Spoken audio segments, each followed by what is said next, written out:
Welcome to part 1 of my guide on Colossal weapons.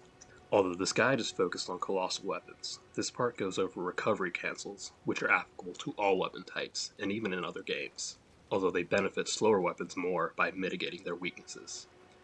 Attacks with weapons have 3 parts: startup, active frames, and recovery frames, which is somewhat self-explanatory.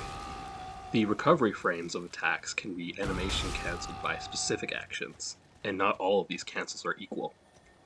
The crabs here will help me out in counting frames from when stamina is first consumed by a charged R2 to when stamina either begins to regenerate or is consumed by the next action.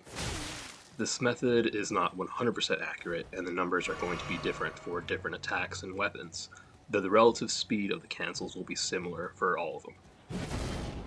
The slowest recovery cancel is the move cancel.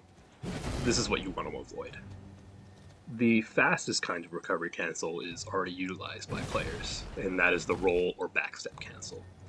This does require you to have the stamina for these actions, and the roll or backstep itself is a commitment, but none of that is new information. It also doesn't help you regenerate stamina, since those actions cost stamina instead. The most important recovery cancel that you may not know about is the block or L cancel. In Elden Ring, blocking cannot be buffered, and you do not regenerate stamina during the frames when you initiate the block, so if you want to use it to regenerate stamina, you need to become familiar with the timing to release the block. You can cancel the block animation itself and begin regenerating stamina normally, or you can cancel the block with any other action entirely.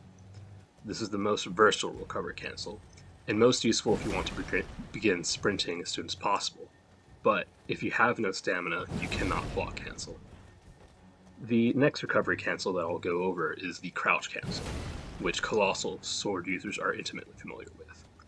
Unlike the block cancel, this can be buffered and even be used if you run out of stamina. However, the action of entering the crouch is a short commitment in itself, and you cannot perform any actions until it is complete.